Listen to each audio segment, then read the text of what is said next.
Rodelizo Bigan na ban. Sa probinsya, syempre, halata naman na probinsyano ako kasi sa Cagayan din ako talaga lumaki. Ang mga magulang ko di naman nakatapos ng pag-aaral kasi high school lang yung tatay ko, tapos nanay ko is elementary graduate lang. Sinasabi ng magulang ko na pinapaaral kami kasi medyo malaki na yung family namin kasi ako yung panganay, tapos 6 pa kami. So, I'm the eldest in the family.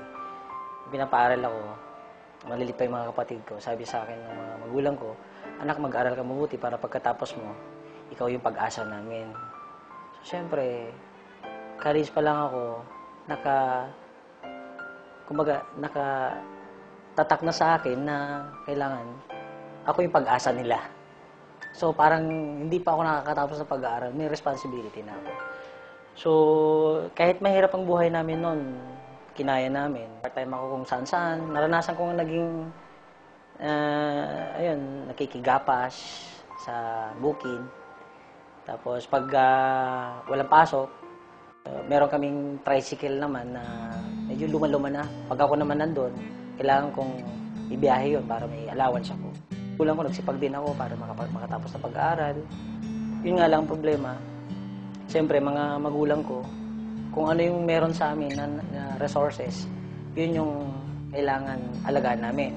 Yung lolo ko, magsasaka. Tatay ko, magsasaka.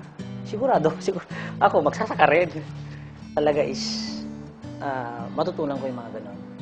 And hindi ko po kinakaya, even though graduate po ako ng engineering, kahit engineering po ako, pag wala akong trabaho, talagang tinutulungan ko nanay ko mamimitas ng mais, nagtatanim ng mais, na namamakyaw ng pakwan.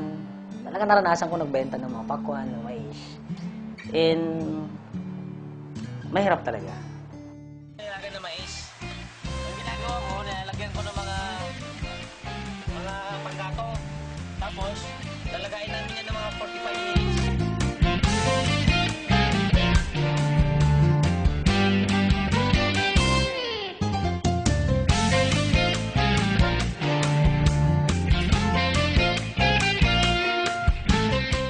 Ito yung sinasakyan ko dati.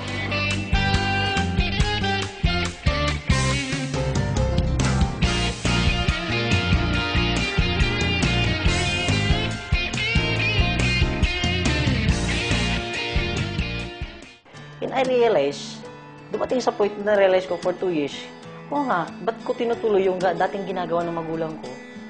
For the past 2 decades, 20 years na nilang ginagawa yon, walang nangyayari sa buhay nila. Tapos tutuloy ko, sabi ko hindi, wala lang pag-asa pag ganito. Alam ko yung lolo ko kasi may pinamanang kalabaw sa tatay ko. Sigurado, ipapamana sa akin yung kalabaw. Wala akong magawa. Sabi ko, yung kalabaw na lang kayo ibenta ko. So, halos lahat ng mga alam kong pwedeng ibenta, binenta namin para makapag-start kami sa Global. Naalala ko, sabi ko, dahil sa 7989, hindi ako nag-join. Ngayon, dahil sa 790, kailan nag-join ako. Instead na mamasaya ko sa bus para makapunta ng Ortigas kasi galing ako to Cubao, nakikistay ako ng Cubao before sa uncle ko. Hindi ako nagre-rent, nakikistay. Wala akong pambayad. Akong pera eh. Di ba? So, ang ginagawa ko, kailangan mo na maglakad ako from Cubao to Ortigas. Malapit naman yun. Medyo sanay naman tayo, di ba? Hindi ko mapigilan eh. Pero alam mo bakit napayak ako? Nagpipray ako eh. Lord, kung ito yung opportunity na pwede makapagbago ng buhay namin, gawin mo to. Bigyan mo ako ng pagkakataon na gawin ko to. And alam mo yun, hindi ko makalimutan. Hindi ko makalimutan na ganun pala, pag hirap na hirap ka, wala kang matatakbuhan, siya na lang natatakbuhan mo eh. And ito nga, nung nag-pray ako ng ganun, hindi ko na mapigilan yung sarili ko. Payak talaga ako.